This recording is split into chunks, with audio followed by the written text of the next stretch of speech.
Hello, everyone. Welcome to the Storytelling Journey. We are excited. Give me a second here. I'm going to bring my co-host up on stage. Jay, how you doing, my friend?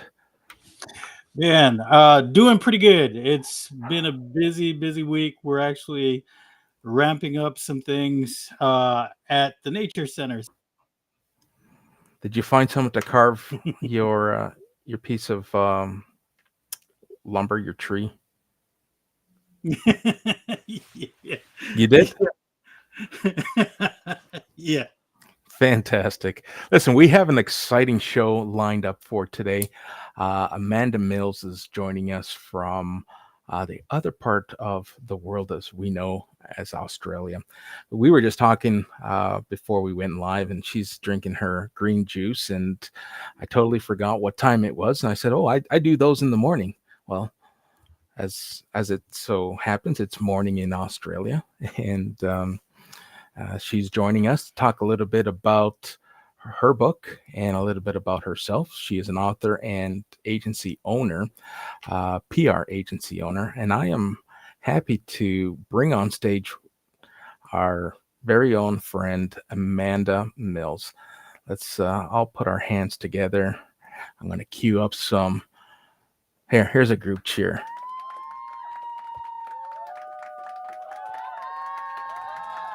Amanda, how What are a you? Welcome to introduction. the stage. Oh, thank you. I'm going to be expecting this kind of introduction every day now. So, Well, if you need this introduction done and produced for you every day, you know who you can reach out to. I'll be happy to help you with yeah, that. All yeah. right, we're going to turn on the chat and bring our audience into the conversation. Our friend Merrill Cass has joined from um, New Jersey. He's from Paramus, New Jersey. Great to have you. Jay Trevidi has joined us. So, as our audience joins us, I'm excited to have and pause any questions that our audience members may have throughout the conversation. Anyone wanting to join us up on stage and ask your questions directly to Amanda, I would gladly let you into the studio and bring you up on stage. But enough about me and the housekeeping rules. Why don't we get started and have Amanda um, introduce herself? So, welcome to the storytelling journey. Why don't you share with us a brief introduction of who you are and get us started with a little bit of storytelling? Okay, great. Well, I'm a publicist. I've owned my own PR agency since 2007. There's a story behind that, even. And I recently published a book called From Media Shy to Media Savvy, which is the reason I'm on the show. So, promoting the book now. It's really practical tips on when you're actually being interviewed. So, I've applied some of my own tips today ahead of this interview. Well, So, I now have on stage, and if I moved us around, let's see if I can do that, where I can be in the middle, and to the left of me, I have Jay, who's published. Uh, he's a published author as well, and to the right, I have yourself. So thank you for the quick introduction and the brief introduction. I'd love to hear the story of how you got into PR, but let's let Jay introduce himself, and we'll jump into that right after he's done. Yeah. Jay Pasqua here, the storytelling strategist. My ultimate purpose really is to help people, businesses, anyone really wanting to tell their story, whether it be brand building, content creation, or just telling your story. And I really got into this because I started out storytelling in the media industry. And this was many, many years ago now. Now they're calling it the legacy media industry. So you can tell how long it's been since I've been in that industry, but it never left me.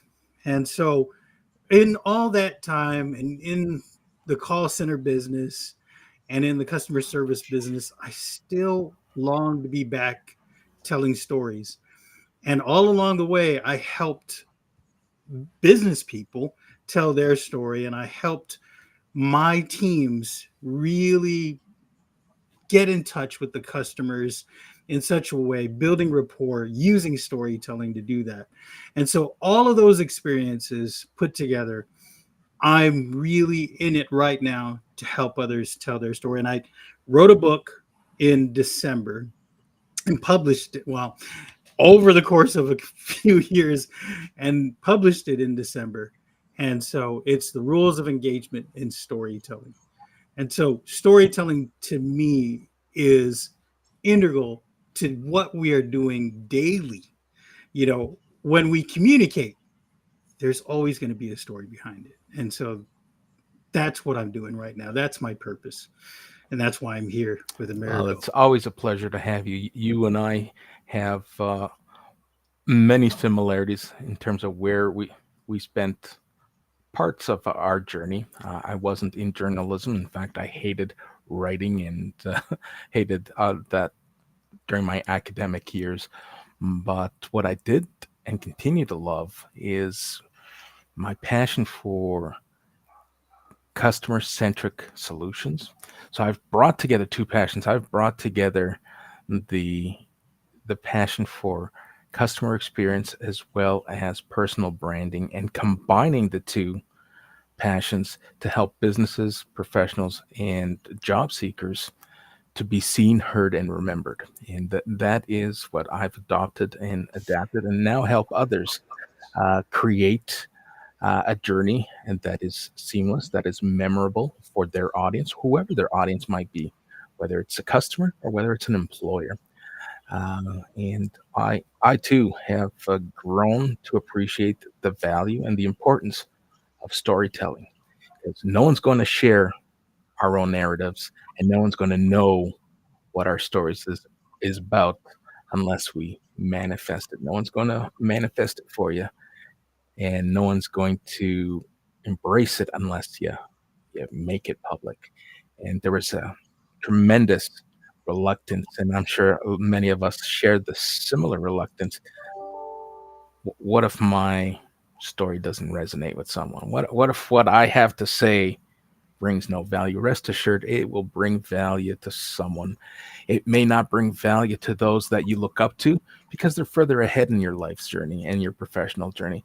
But there are people who are by your side or trailing, looking up to you, and you're bringing inspiration to those. So there's a place for us in the ecosystem, no matter where you find yourself. And I enjoy helping that community, the small business owner, the working professional, once again, be seen, heard, and remembered so that they can either quote more, sell more, retain more clients, or just get a captive audience to get back to the workforce. All right, enough of the plug. Our guest of honor is Amanda. So why don't we get her to start? You mentioned earlier, Amanda, that there's a story behind how you got into the PR business. Let's hear that story. The story was more so how I started my own PR agency because I didn't actually set out deciding to do that. I worked for a smaller agency and loved working with them. And what happened was the person that owned it actually ran into some health problems. She'd had a baby the year before. And we had this really large client that we worked on, which I loved working on. It was really my client that I worked on. And so she said, like, they're going to either find a new agency because I'm going to shut down my agency, or you'll have to take over. Now, the catch was I was 8 months pregnant at the time. So I had to make a decision. Do I have a baby and start a business? Or do I just, decide just focus on motherhood? But I thought well, I was the first time I was going to be a mum, so I didn't really know what was expected in that role. So I thought I'll give it a shot. I'll just start up an agency. So while I was pregnant, I came up with the name. I started everything, and basically, I started with the client first and built the business around the client. So it was almost like having twins, I'd say, because I had a baby and a business. So it was like the two were neck and neck. I only have one child, so not as brave as I think Lachelle's maybe joining in today. Not as brave as her with all the children she's had, but yeah, Yes, look, mother of that's how it 15. started. Yeah, So that's fantastic.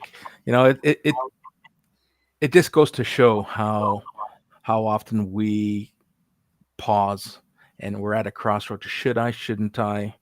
yes, And you know, I mm, have regrets, and I'm sure a lot of people have regrets for not making decisions, yeah, or for making decisions and not having made them sooner, quicker. yeah. So I'm at a Well, point where there's no regrets. I'm going to try something, and if I fail, I'm sure to learn something from it, yeah, and it just means that pivots may be more frequent, but they're never something I'm going to question again. So good for you yeah. for making that decision. Well, my son's 18 next month, and my business is 18 in a couple of months after. A couple of months after. So yeah, so it worked out in the end. But yeah, look, I sort of looked at it this way. I thought, look, give it a go, and if you can't do it, you can always say, look, I can't do this, and why not do it that way, rather than say I can't do it before I even try. So yeah, it was definitely a balancing act, but yeah, it worked in the end. So 18 years, I'm sure you have some memorable stories, some fond memories, campaigns that you've worked on. Any that any one that stands out that you'd like to share with our audience? Yeah, there's so many campaigns, but I think one that really sticks in my mind is I worked with Auto Skills Australia on a campaign called Women in Auto. So this was a while ago. This is probably about 12 years ago. And it was really introducing females to roles in the auto industry. So there was so many misconceptions back there that you had to be a male, that you had to be able to lift things, that you had to be able to do all these things in the auto industry. But actually, as we know, cars are very computer orientated these days. So actually, you don't need to lift anything. You just need to be able to plug in something and work it that way. And that was really rewarding because at the time I could tell it was really making a difference. We then led to a campaign which went with other um, electricians and carpenters and other trades as well. And we did this fantastic story that ran sort of on the project in Australia, ran on news and all through the newspapers and radio. And we featured sort of a mechanic and an electrician and a carpenter that were, not your all female and not stereotypical at the time. And it was just such a great rewarding campaign because they loved their job and they were like, I didn't want a desk job. This is what I always wanted to do, is to be able to sort of move around. And I saw a couple of years later, all the unis in the TAFE were promoting to females. So I knew in some way, that's because it was really the first of the stories that came out, that it made an impact. And it's also one of those stories you'll never know what impact it made, because it may really influence someone to go in and try a trade that wasn't suited to perhaps some office job. Yeah. So that's probably my favorite for that reason. Jay, do you have any questions? Do you have any favorites? Do you have a story that you want to share? Well, I think one thing we kind of have in common is I didn't start out wanting to help other people tell their stories as the storytelling strategist, Yeah. but I, I was in consulting for call centers, and it just happened that I shared my experience as a storyteller in the media industry. And well, I keep having problems trying to connect with my employees. How do I do that? Is storytelling going to help? And I was like, Absolutely, it's going to help. Absolutely, it's going to help. But, and he didn't make the connection. And I said, here's how you do it. People, I'm listening. I'm always listening. I'm always listening to employees. And a lot of times, especially in a lot of these break rooms, they tend to be a little bit more open, even though Yeah, they don't know who's in the sure. room. And so you're listening to all these stories. And one of the stories I heard about this particular manager and founder of a company was that he was aloof, he was rich, he had all the trappings of, being a rich person. And so he doesn't know what it's like to work in the trenches. And little did they know that he came from exactly where they came from. From the ground up, he built this business, right? He was from a lot of the neighborhoods his employees were from. That's why he hired them to begin with. But he didn't know that that was happening at all. And he was just busy in his business. And so when I said, share your story, share how you built this business from the ground up. And that not only will be an example of what they could achieve, but it could show them that you're just like anybody else. You're just like anybody else. And from that, it grew. And so I think we're kind of kindred spirits in that, Mm, you know, a lot of the circumstances around us pushed us in this direction, and rightly so that we can help others. yeah, So that's absolutely. I'll just add, I saw a yeah, question pop up about if we can just yeah, answer it before I absolutely. forget. It was about, there was a question about what can I differentiate between marketing and PR? So I'd love Yes, to let's do do that that. right now if I can. I saw that. Yeah, so I look at it this way. So PR really falls under the umbrella of marketing. So it's in the promotion side of marketing. I look at it this way because I work with a lot of marketing managers. That would be the key person I work with. And they will provide me a brief, and then I'll go ahead and put together the sort of creative and the PR behind whatever strategy they've come up with. So I'm supporting their marketing strategy. I almost look at it like perhaps, marketing as a GP and I'm more specialized. So it might be, referring yourself to a more specialized doctor, or, not that I'm medical, but in that area. So you're more specialized in dealing with media. I've got the media contacts. I know what will work. I have a good feel of, what campaigns may fit and what I need to get the story up. So even though a marketing person will often have skills in PR, and you'll come across many that do, it's we spend our whole day in life, all week on it. So we're sort of more specialized in it as such. So So I hope that helps to that answer was that. great. Yeah, I would say that what you do in marketing Yeah. is a little bit more surgical. Yes. Yeah. Which is why I use the analogy. Yeah, that's exactly right. That is Yeah. awesome. Yeah. Thank you for catching that question as Yeah. our live chat just rolls by. So good catch. Glad we took a moment to answer that question. Now on that topic, or continuing on the topic of storytelling, before we jump into the reason we're really here, talk about your book.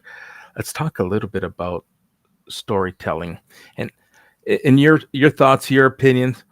How does storytelling fit into PR? Well, PR is storytelling. So just simply that. Like when you're watching, just to give you an example, if you're watching 60 Minutes, you might pop out in the ad, but you're watching the story, and it's quite possible that a PR agency is behind that story you're watching. They've assembled all the facts and the information, and they've got the talent or the person that's being interviewed. So they've actually put a lot of it together, and they've worked well with one of the producers. The same with the news. Or articles or interviews. So often it is really the story. So it is the story part of marketing. So Um, you're the heartbeat of marketing. you are, and it's like if you think about it, like with any brand, it's the story about, like, it's maybe the case studies that they're working with. that become the story. So, for example, I'm just thinking of a nutritionist I work with. It was the case studies of the clients she'd worked with and she'd been able to help. That's the story that I was getting to the magazines or getting interviews on. She had a great story as well. So it was her story of how she became a nutritionist and what led to that and that journey. So PR is all about it. Any brand has a story, how it started from scratch. So really, it's when you're reading a magazine interview, that might be a publicist that's behind that interview. So they've put forward their expert as a great fit for the magazine on a particular topic. Fantastic. All Yeah. right. So the moment that we've all been waiting for, from media shy to media savvy. Yes. Let's jump right into it. What motivated you to write this piece of work? Well, once again, in life you find opportunities come or something happens where it just evolves. I didn't sort of set out to decide to write a book, but I did have an ebook which I was thinking of publishing on media training because I offer media training workshops, and I'd gone to a self publisher that I knew. She's a book coach, and I said, "Look, could we get this up? Do you think you can publish this on Amazon? There's some information." In it. She read it and she said, "This is really great information. I think you should write a book." So I then went and rewrote most of it. So I didn't keep with the ebook that I had. So it's really a practical guide for anyone that's about to do an interview. So they can sort of take the book with them. I do sell it in a hardcover, soft cover, and digital. But if you have the hardcover, you can always have it with you. And it's just really practical advice and tips before you do a podcast, before you do a radio interview, before you do a TV interview, just things to think about and be prepared. Getting back to the core reason I wrote it is, and why I do media training is that I had clients that were really knowledgeable. One was a doctor, but he had very bad anxiety. So it's almost as soon as the camera went on, he just froze.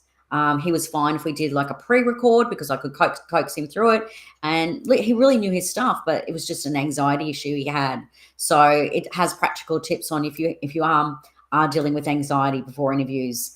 I had a client that read it recently before an interview, and they just took this one tip, and I said, "Don't have a coffee if you've got anxiety, because the coffee's gonna make you more anxious." So practical tips like that, and what to wear, what you should do, and how to prepare. Really, how to be more engaging, how to be more authentic. Just keeping things front of mind, and really about preparation, really. Because if you haven't done an interview before, you want to be prepared and know that you can be when the camera goes on or when the mic's in front of you, that you can sort of perform and be engaging. Wow. So if I were to bring both your books together, Yes, one sets me up for the event, and yes, one helps me with my narrative as to what to do during the event. And you probably both cross paths to some degree in both of your books. That is fascinating. Did you have the same inspiration, Jay? Man, I, you know, exactly that, right? It's all the things that, all the experiences that I had in the media industry. And then the people kept saying, well, you know what? Maybe you should put all this stuff together. Maybe you should write a book. First, it was maybe you should put this together in an ebook, right? And then I said that to a friend of mine, and she said, "Why just an ebook? Why not an same thing with entire?" me. Exactly the same. I've got an ebook here. Yeah, why not? Why not make it a full blown book? Publish the whole thing. Go put it out there. And I was like, Yeah, really? Okay. yeah, Well, both of you inspired me last week, and in preparation for tonight's conversation, I put out a poll and asking my community, "Have you ever published a book?" And I didn't realize how balanced the my community was, and how a good amount currently have a book published. 28% don't have any of their work published, but they're working on something. And this was a great number. 22% of the respondents in this poll, which, by the way, is still live. If you haven't participated, jump in there. Would like to, but they have no idea where to start. And then there's the population which find themselves not having any plans today. But I wouldn't be surprised if that same populace that answered, "I have no plans," end up with plans Yeah. later throughout their journey, because from the sounds of it, what you two started to accumulate uh, then became, hey, this would be great if you published it. Yeah. This would bring so much value, and that's a great segue to our next question. Is and maybe we can jump into some tips without you reading and giving up all the secrets, because we want Yeah. people to read your book. But if you can share some practical tips with us from your book on Yeah. preparing for a Sure. media interview. Now, I wouldn't consider myself media, but you know what? I have a passion and a desire now to help others want to bring their voice and manifest their purpose through some of the services and coaching that I support. So uh, I'm going to suggest, hey, why don't you read this book? Amanda Mills will help you through whatever anxiety you have. Read this. And then why don't you read these 12 steps that Jay put together?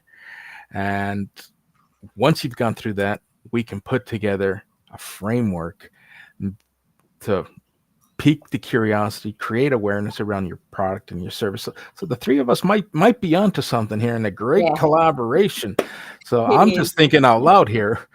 Yeah. But Well, I might mention, sort of, I've got some key sort of, or it's called, the topic is called, or the page is called, Six Traits of a Successful Communicator. So I might go there.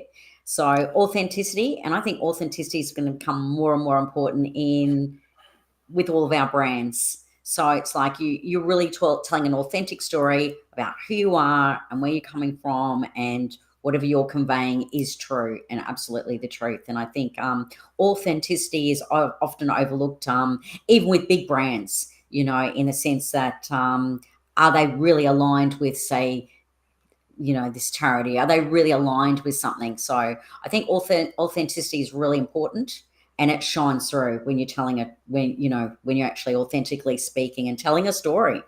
I think you mentioned that, Jay. Just tell your story. So that's being authentic.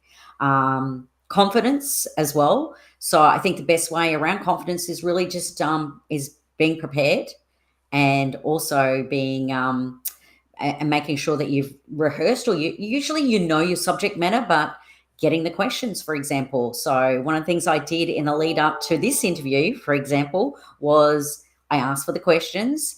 And even if you don't cover all the questions, or maybe you get asked a question that wasn't on the list of questions, you should actually sit down and figure out, what kind of questions do I typically get asked? Now, how can I, so that you can be more flexible, because that's my next one, be flexible. So you may get asked a question that's not on the list, or something you hadn't thought of, but really you could sit there and actually think about it for a minute and write your own list of questions. And I do this with clients that we can't get the questions from the media because either they don't have the time or they're not going to give us the questions. So I get them, well, let's work out what the questions are most likely going to be. And usually, because you'll know what are the things that you typically get asked. So you can sort of write those questions for yourself, and then you can sort of prepare your answer, or actually put a bit of thought around it.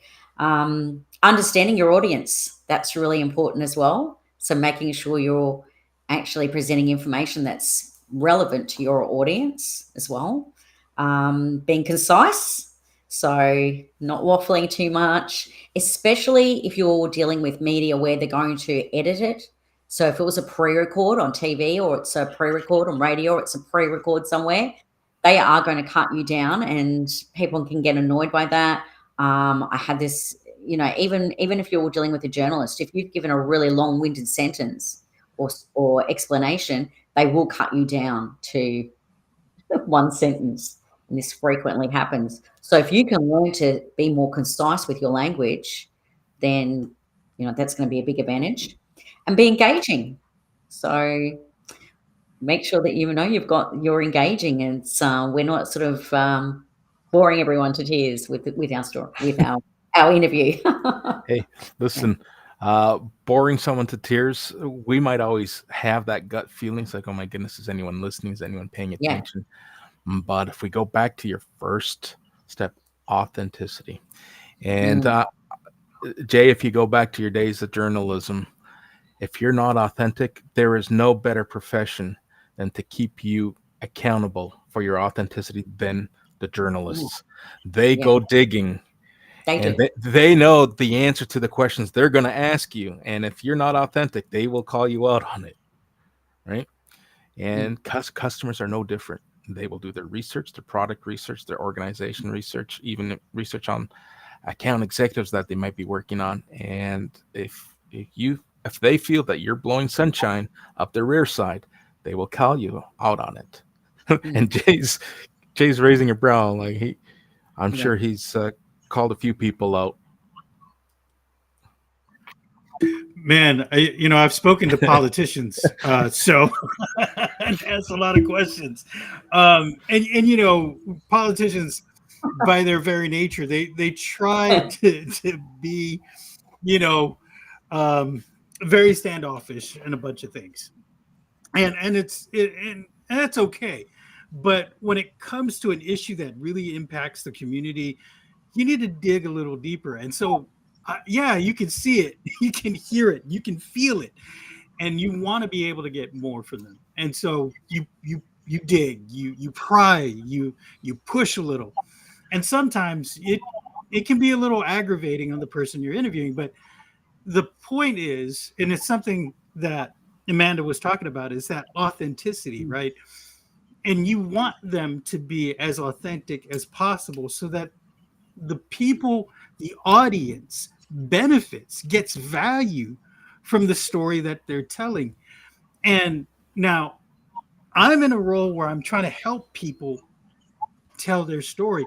And there was no different as a journalist trying to help these politicians, maybe even leaders, and everyday people on the street tell their story. It's the thing that is going to impact your community. And if we're talking about business, right? If we're talking about your customer, you're building a community. You may not realize it as an entrepreneur, but you are building a community that relies on your service or product. And so, in order for you to reach them, you have to have a compelling story. And I, I always talk about this movie a lot because nobody looks at it like this. Many of us watched a 2 hour commercial in the theaters. Right. This commercial was about a shoe company, Nike. This was in Yeah. 2023. Movie was called Air. Yeah. And see, if you have this compelling story, everybody thought it was going to be about Michael Jordan. No, it was going to be about the shoe executive who saved Nike from going under. Right. Yeah.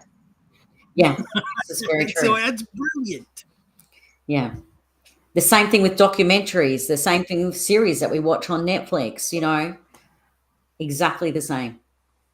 That is so true. I did not watch it. I did watch the Michael Jordan story, which in itself was, um, I guess, another Nike story.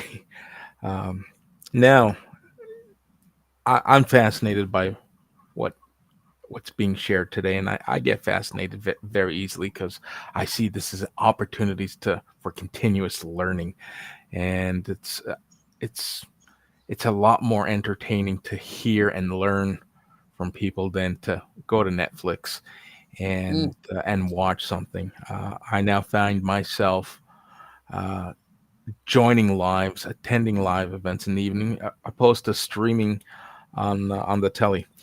Hmm. Why don't we share for those who are asking, hey, is this right for me?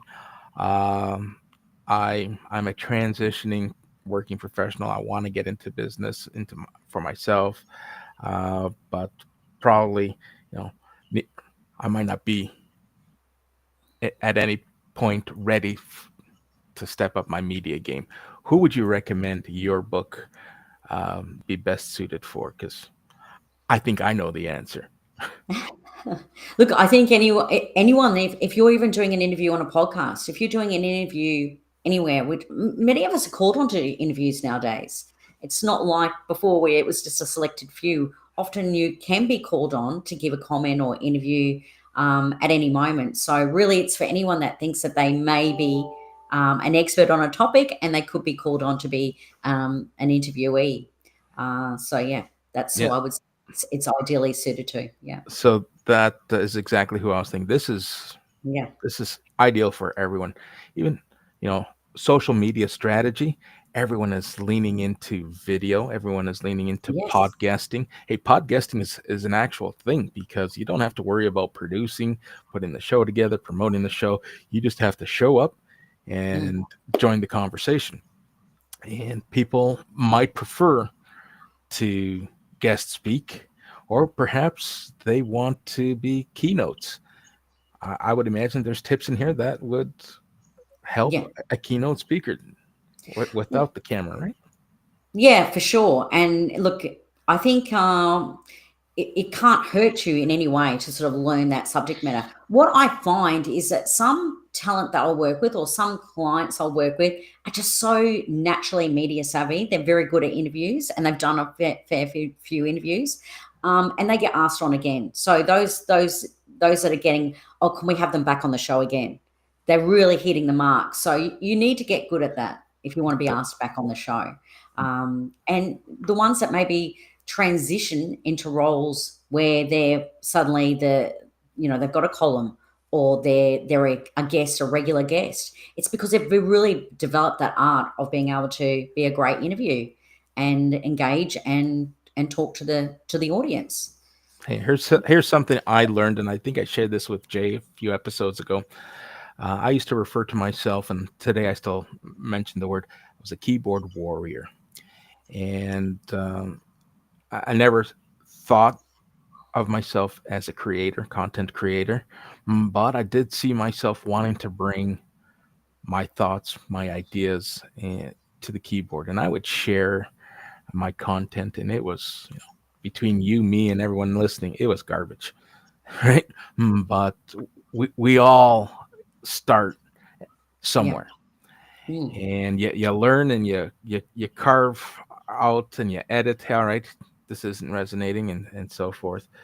But now I realize, and I think I shared this with you before, um, stepping away from that keyboard and bringing my audible self, my visual self, is part of who my brand needs to be, because my writing, as good as I was getting, the improvement, the improvement in my writing wasn't keeping up with whatever trends were going on. Where this is real, this is live, and listen, I might fall flat on my face, but it's how I act and how I react and get back on my feet, and people get to see the authentic me and how I recoup from whatever blunder I might say on a live uh, event like this. And it resonates with people and it inspires people. And me sharing this story may very well help someone say, you know what? America is saying that it's okay to fail. It's okay to not be perfect. Because how often have we thought of doing something, but our that perfectionist in us has stopped us or prevented us from Yeah. going forward with something. Oh, it's not, doesn't look quite perfect, doesn't feel perfect, not quite ready yet. And I've been listening to other things like best time to start is now. Like, yeah, Yeah. listen, it's not going to be perfect. I can assure you, none of us start with that perfect outcome in mind. Mm. right? And our my LinkedIn profile is a perfect example. If I look at, I tweaked it again this morning. It's a living, breathing Yeah. uh, ecosystem, a living, breathing document where people can come back tomorrow and maybe learn something new about me that I forgot is important part of my Yeah. narrative that needs to be shared with my community. So it I highly encourage and agree that this would be great for anyone, even if getting in front of the camera isn't part of your wheelhouse today. I'm sure there's some fantastic tips and some key learnings. Um, so, Jay, I'm going to shut up here and let you do some talking. Well, you know what? I think one of the things that, and I think in the conversations that we're having right at this moment, it centers around my fourth rule. And it's the fourth rule of engagement in my book, right? It's do not fear adversity. I'm going to quote a line from it.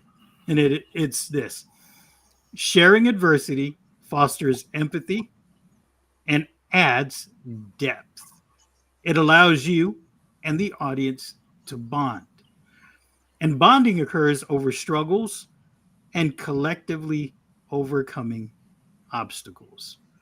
So, when you're talking about those times when you may have stumbled in a live audio event or a live event, people go, "Hey, he's just like me. He's not Yeah. perfect. He's just a human being like me." And so we can all kind of relate to that. We've had instances where, things didn't go exactly the way we planned. And so it's those moments where we go, man, I can really get behind Americo because he does what he does. Sometimes it's not perfect, but he keeps going. There's consistency. There's that authenticity in what he's doing. And so that to me speaks volumes. And at the core, I think of at public relations, right? It's tapping into that, tapping into the psyche of the audience and bringing them into the community that you want, right? You're already creating this community, like I was talking about, right? Your audience. And when you do that and you show those sides of you that are just, you know, maybe not so polished, it's like, oh, man, I can relate to that, right? So these are the things I think that are important in storytelling. So don't fear adversity when you're telling a story. Use it, and you'll see that a lot of people are going to come to you and maybe even share their story with you, and that builds an even bigger and greater community. Yeah. Yeah, absolutely. Hey, and I named this show the Storytelling Journey, which allows me to now add to what you just said about that fear. Celebrate progression because the journey is just as important as the destination, right? So, Mm. uh, all right, we had quite a bit of chatter going on. I think Yeah. I caught in the corner of my eye that Mike is going to open or start a poetry room. Uh, I'd love to see that and get Mike in front of a camera or a mic. And Mike, you might want to pick up a copy of Amanda's book to get you ready for that transition. So thank you everyone who has been chatting. I've been focused on the conversation. If I missed any questions, I'll be sure to circle back and engage in the comments. I know last time I went live, I um, I put Daniel um, on on the hot seat. I invited him to come up. He was very kind and graceful about it. So I'm happy to see him uh, join us in this conversation. I did catch his comment. He was shocked as to the percentage of people who are aspiring to write and are currently writing pieces of work. So uh, I was just as shocked. Now let's move on and talk about trends. Things come and go. There's ebbs and flows in Mm. social media and in the algorithms of the social platforms that we follow. From a PR perspective and a PR lens, is there anything emerging in the field? Anything that you have your ear to the ground or finger on the pulse that you can share when it comes to public relations? Oh, well, I mean, we all can't, it's the elephant in the room at the moment, isn't it? It's AI. So, um, obviously, how is AI changing and shaping PR? So, I would say, I think I looked at an article recently, over 60% of publicists use AI. Publicists in general, because we tend to be attuning ourselves to looking for trends. So we're always looking for the new thing. I myself, I'm finding that AI is a great vehicle for research. It's a great way to tap into public sentiment, which is really important in PR, obviously. Something that may have been really big 5 years ago and journalists couldn't get enough of, you'll find suddenly, oh, that's out now. They're not interested at all. So just being able to be attuned to really that public sentiment, I think AI is enabling us to do that because it can actually research so much faster than what we can. As far as, creating pictures for media, so sending a pitch to media, um, or ideas. It's really I use AI for more for ideas. It'll still be my creative ideas that I might put forward, but it's a really great sort of vehicle for actually getting a thought started. The other thing, I mean, obviously a lot of in PR we work with influencers a lot. I've worked with micro influencers for quite a while, and it was really interesting when I worked with a lot of food influencers for clients, and what I found, and this is going back, how long? Maybe about, I think if it's pre-COVID or post-COVID, probably post. But what I found is that there was influencers that had maybe 500,000 or a lot of followers on Instagram, yet they might have had only 10,000 on TikTok at the time. And yet I found that they were really getting through with TikTok. So for example, one restaurant that we were working with, which was part of was with a shopping center, so it was like a whole sort of precinct and food precincts we were really promoting. They sort of mentioned, I know that people came in when they saw this influencer promoting this because people have been asking for this one particular dish and their cheese consumption had gone up. They were ordering more cheese because of this particular dish. So yeah, it was really interesting. So micro influencers can be really powerful. And I've worked with them for a while. The other things is I think we're going to see AI influencers. So what is that? Well, that's going to be an AI, non-real person, or it's going to be an influencer, and they're already around at the moment. That will become very popular and isn't actually a person. So that'll be really interesting to stay tuned to. That's already happening. Was it not Pepsi in the 90s or late 80s who had Max, that Yeah, the digital persona, yeah, as part of their yeah. campaigns? Yeah, so you're going to see more and more of that. So yeah, so there's a lot of things we're going to see. So really, it'll be really interesting to watch the space. But it's there's going to be a lot of changes with AI, and I think just generally speaking, it looks you can sort of look at re-diverting some of the work that a publicist will do. So what AI will do is they'll do a lot of the grunt work, but really that creative work still needs to come back to someone that's really knows the brand and understands what's going on. The other thing is you go to a PR person because they have media contacts. So AI can't really do that for you. So, I will have certain media contacts I will straight away go to that I've worked with for years and years, and I've earned my stripes because I've presented them some really great stories in the past. So they'll see my email, they'll know it's from me, and they'll at least have a conversation with me. So, yeah.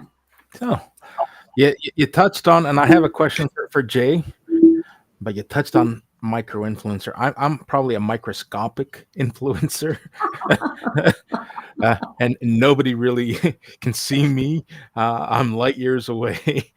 But just for the sake of entertainment, and I'm not going to hold you to these numbers, but you're Right. probably closer to them than I am. What categorizes someone? Like I hear people calling themselves an influencer, and I look at their profile. It's like, well, you got less followers than I do, but you might have Yeah. more authority than I do. So, who is? And I'm sure it varies by platform. What? How would you define an influencer? Well, look, you got your bigger brand influencers, which will have a lot of followers. And you see this happens after they've been maybe on a reality show or something. So they will have like a huge following. But you might have a micro influencer, like, for example, the food influencer I was talking about, that really organically started because of their love of food and reviewing restaurants and going to different restaurants. And they've built slowly, but they've got a really loyal following. So I think it's really about the numbers that are following them and who is following them and how engaged they are. That's very important.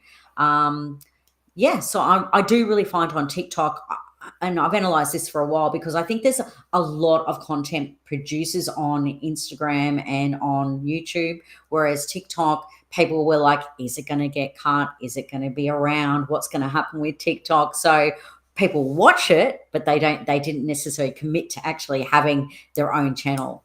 So that was the only reason I sort of saw that they could have 10,000 on TikTok and be more powerful than someone that had, say, 500,000 on Instagram. Um, Excellent. Well, thanks for look at sharing that insight.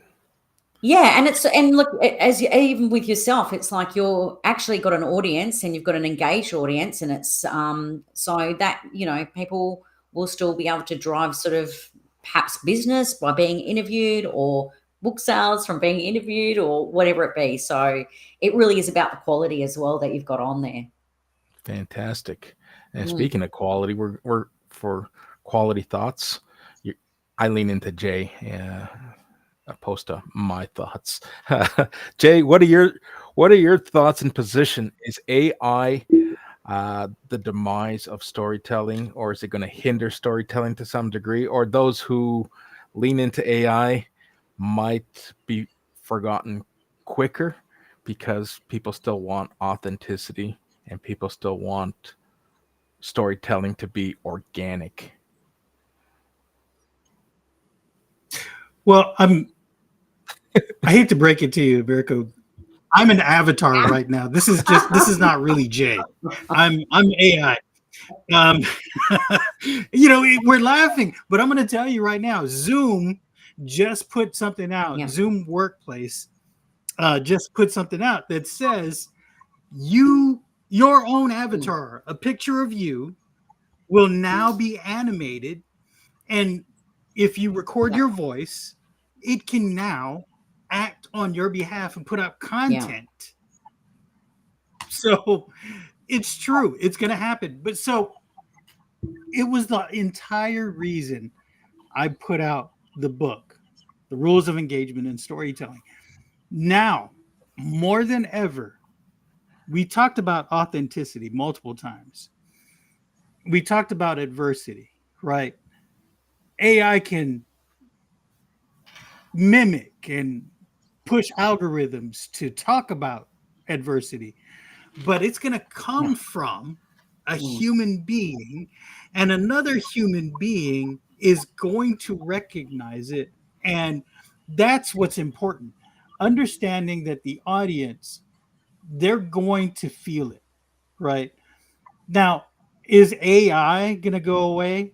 Probably not. It's actually ramping up. I mean, now there's almost, if you buy a phone, every phone that's out there on the mm, market, a new one, has got an AI on it right now. Microsoft Copilot, Gemini with Google, yeah, all the things, right? So these are the things that's going on right now. But at the core of all the content and all the AI stuff, you're still going to be the one putting the yeah, prompt in for sure. AI to spit Mm, out that content. And so I think it, as a storyteller, as that person putting in that prompt, it really is a duty on your part to really get to know your audience and yourself and tell that story from a place Yeah. of authenticity. And an algorithm can mimic that, but it's not Mm. the same. And I think that's why more than ever, books like Amanda's, books like mine, things that are really trying to help others put out something that is one going to relate to a human audience, and it's going to have to come from a Yeah. human being, right? And that's at the core of Mm. everything. And I think that's Yeah. my thoughts It on that, really just really. helps you with some of the work, like research. And just to give you a quick example, because I do media training workshops, I was working with a client who wasn't one of my PR clients, but we were asked to do some media training.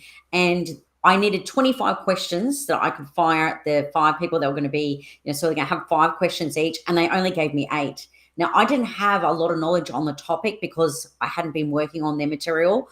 So I went to Grok, which is SpyX, and put in some of the questions I was looking for, and it just found me trends and things that were happening on that topic that then I could actually craft a question from. So it gave me some research and gave me some ideas. So really, if I could spend weeks trying to research that and going through everything, but it can just speed through it really quickly. So it's just really about using it in the right way. It's not replacing what you're doing; it's just helping you with your job and become more efficient at your job.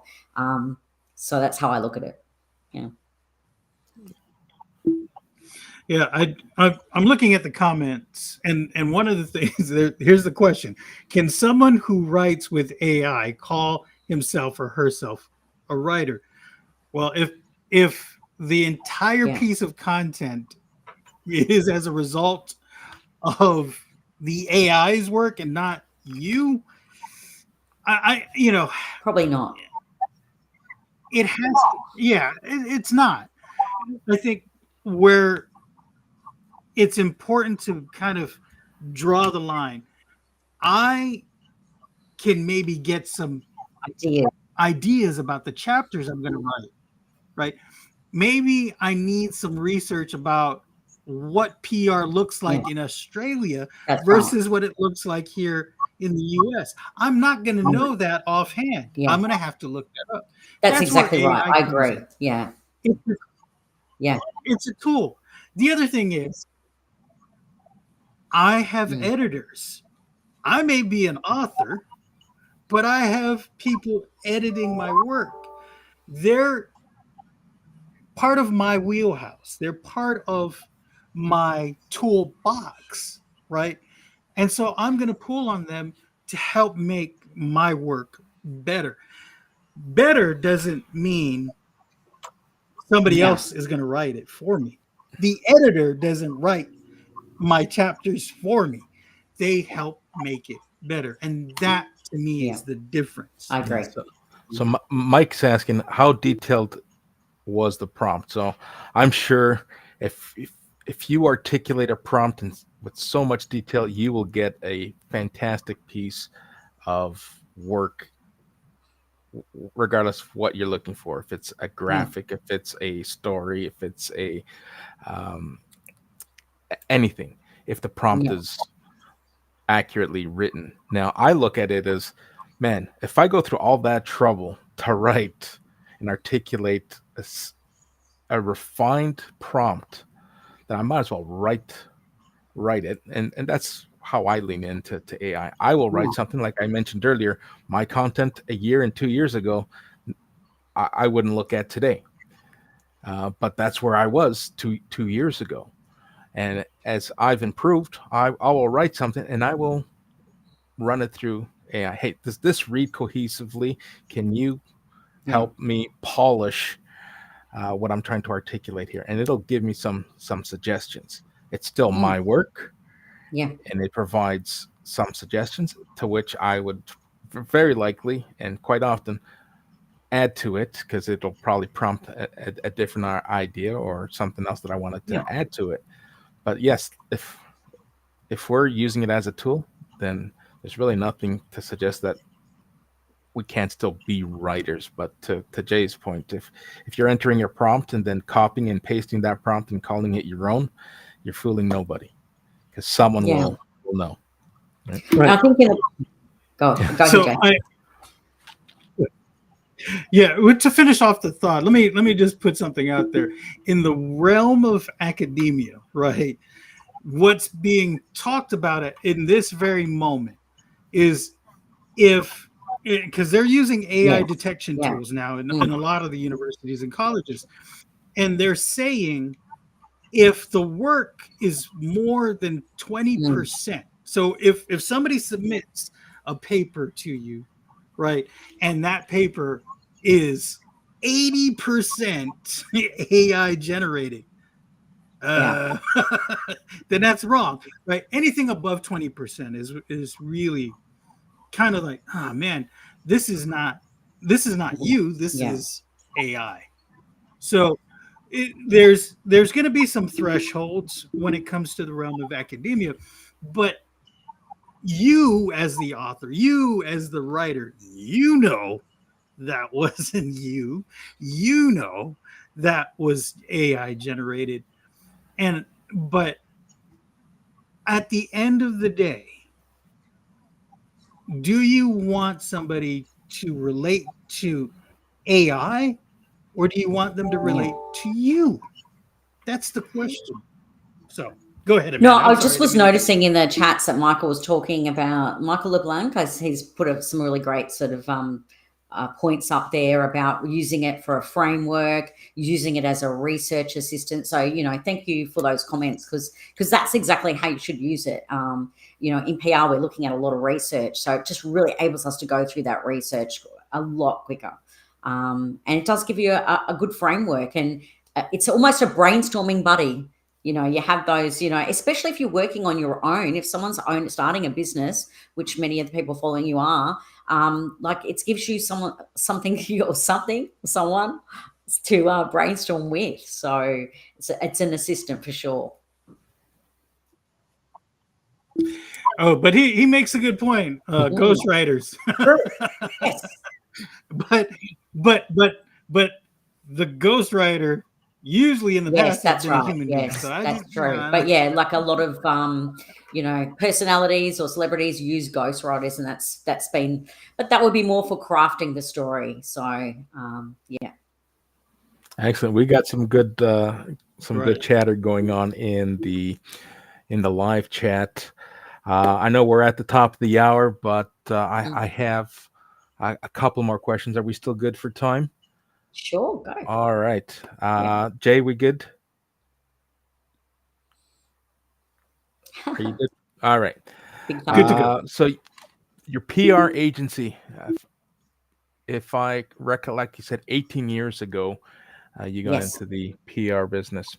So if you knew today, 18 years ago, if you knew 18 years ago what you know today, Yeah. what advice would you give your younger self getting into the PR space? Right. I think focus on the story. And that's a good fit with your show too, because it's the story that will let stories. Certain stories will really get you into the media. So that's definitely something that I would focus on, rather than necessarily what the client wants. So sometimes the client will be like, "This is a great story. We are opening this." Now there may not be anything there, but they may have another story that they're sitting on. Sometimes you can undercover. There's a story that's always sitting there with a business, and that's why I think, going back to your question before about using PR, it's like PR is great for anyone that's really got a really great story or that's sitting on a really great story, because that's a very cost effective way to get a campaign out there. Richard Branson knew this long ago. He's a huge fan of PR. He would go and do stunts, and he would do all sorts of things, and he would basically replicate, hundreds of thousands worth of advertising in PR. And so he's a huge fan for it. So so I guess really the advice would be keeping to the story, and then, talking to the media. So one thing that I really honed is, okay, so a pitch. So I put together a few options. We could do this, this, or this, and then having a conversation with the media, and they'll be like, well, I don't like that, but how about we change the story to this? And we do an interview on this topic. So they might have something in mind. So it's really about conversations. So it's not about, putting a media release together and spreading it out to everybody and wishing and hoping that that's going to land somewhere. It's really about having those right conversations with the right journalists. And a lot of journalists and producers are really happy to sort of work in with you. Like I've got many that will come back and say, well, thank you so much. That was a really great interview, or that was a really great story you presented. So, yeah. So it's really working with the media and having those discussions about what might work. Well, just hot off the press, Michael bought your book, bought Amanda's book. Oh, thank you, Michael. we haven't even dropped a link, and Amanda, this is a great segue. If you have Yeah. an Amazon link or Yeah. a link of any sorts, It's pretty please easy to find on. Yeah, I do have a link. I will put that up, but it's pretty drop it easy. in the comments. That's the book cover, so it's me on the book cover. So it's from Media Shy to Media Savvy. If you put that into Amazon, it comes up straight away. So you don't even. It's very easy to find. Yeah, and it's hardcover. It's small. You can fit it. Take it with you. So when you're doing the interview, you can just have a quick scroll through and think, okay, today's a podcast, so I've got a radio/podcast section, or TV, or yeah. So might be just one tip that really helps you. That's fantastic. Hey, listen, we talked about AI, we talked about PR, had such a great conversation. Yeah. Why don't we cap it off with my last question, and then I'll kind of bring the show to a close. When it comes to finding balance, now we especially wrapping up the conversation on AI, finding Yeah. balance between creativity and strategy. Yeah. You have any advice?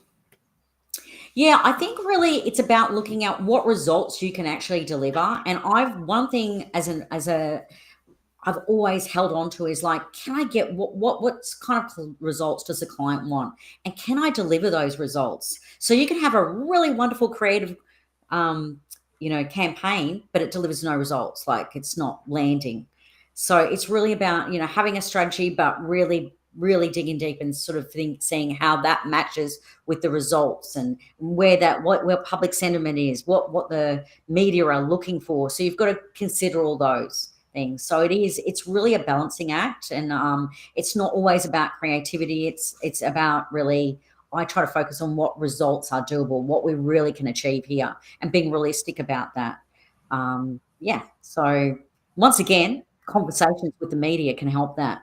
So, yeah. Jay, what are your thoughts on balancing creativity and strategy from that storytelling lens? Well, I think I'm gonna be Mr. Rogers here for a second. You know how Oh, he froze. There he is. Yeah. He became an avatar. yeah, exactly. I'm going to go full circle here. I actually worked for a politician, and she brought me in to help her as her media specialist. And she was chairing the committee on education as a senator. And, let's talk about, public relations, feel good stories, right? Usually those are the ones that people attach to. Yeah. Her idea of a feel good story was how many weddings she was officiating in her office as a senator. Meanwhile, the Department of Education had issues with schools not having proper meals, schools falling apart, where the AC or the air conditioning wasn't working.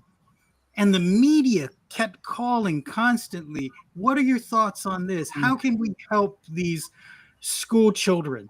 How can we fix the problem with schools falling apart, kids not getting the right meals? And she said, I'm going to focus on what the people I think really want to see. It's like, oh my gosh. You have to know your audience. Yeah. That's really important. That's the first rule of engagement in my book, right? Absolutely. You have to know your audience.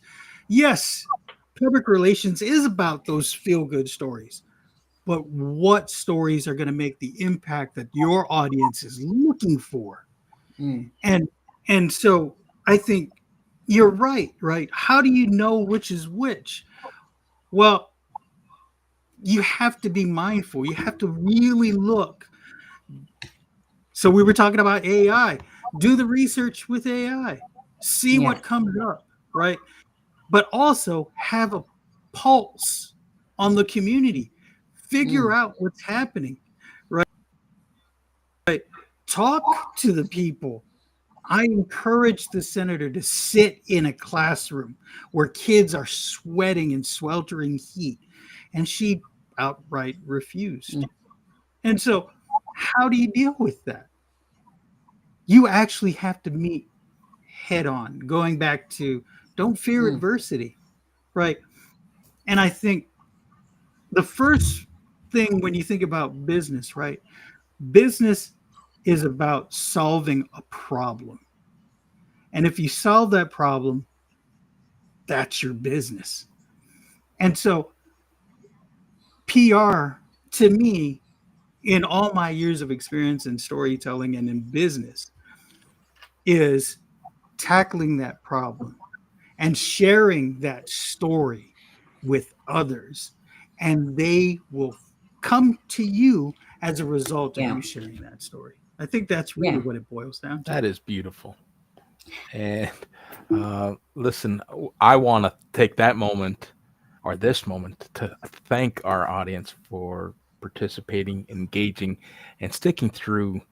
I understand that people jump in when they're able to and stick around for as long as they're able to. But I'm Yeah. looking at our live feed right now, and we have a fantastic audience who have stuck to the end. So I want to thank everyone who did that. Amanda, I shared this this event with all my colleagues in my Australian community Great. because I know that's what resonates with you. And I hope that if anyone is watching us live or joining us on Team Replay, that they can reach out to you and hope we can help your community grow, help your Yeah. Fantastic. agency, and your Yeah. bring value to the Australian market. I'm so happy that we spent this time together. So, Yeah. No, it's been great. anything you'd like to add in terms of how people can get a hold of you? Yeah, look, you've got that fantastic barcode there, so it's they'll take you to LinkedIn. You can definitely send me a message via LinkedIn. I mean, my agency is Greenlight PR, so it's greenlightpr.com.au for Australia. If you're wanting to, you can actually send me a message through my website, and yeah, so that would be a great way. And yeah, love to chat to anyone or hear their ideas. And whether it be something about media training or whether it's about a campaign that they think they might have or a story they may be sitting on that they might want to share and how they could get that out there. Yeah. Well, I am serious when I say I'd like for us to consider a collaboration of some Yes. sort, a media Mm. training, a master class. We'll take this Yeah. conversation offline. I think there's Yeah. something culminating and brewing here. Yeah. Love it. We'll take that offline. So Yeah. thanks again. I want to share with everyone what has inspired me for our upcoming episode. The poll that I shared earlier has inspired me to go looking for new subject matter for our upcoming show. So, in the coming weeks, when we return for another episode of the storytelling journey, we will have our friend Eni Osong joining us, who many of us who follow him understand and know him as a famed expert for helping businesses become famous.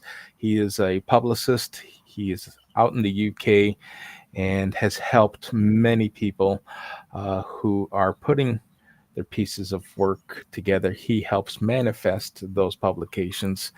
And along with them, this is the first time I'll be hosting or will be hosting a panel style interview. We'll also be bringing with Annie Professor Roxana, who just last week had a book launch that Annie worked on with her. So both of them will join us next on our next episode. I'm looking forward to this. I love where this is going. I am so happy that I'm building a community that allows for collaboration. And it's not just Yeah. about me trying to help others be seen, heard, and remembered, but as the saying goes, it takes a village, and the Yeah. village is finally coming together. And Yeah. I'm really enjoying what this is turning into and what it's become. Yeah, no, thanks very much for having me on the show. And like, thanks for all the comments that we've been getting. I have been trying to scan across and read as many as I can. There's been really some great sort of insights put in there as well. So, thanks very much. Really enjoyed it. Excellent. For everyone else, I have a great rest of the day wherever it is that you are. It might be Yeah, lunchtime soon, or it might be bedtime soon. So, that's wherever it is right. that you find yourself, have a great rest of your day, and bye for now. Oh.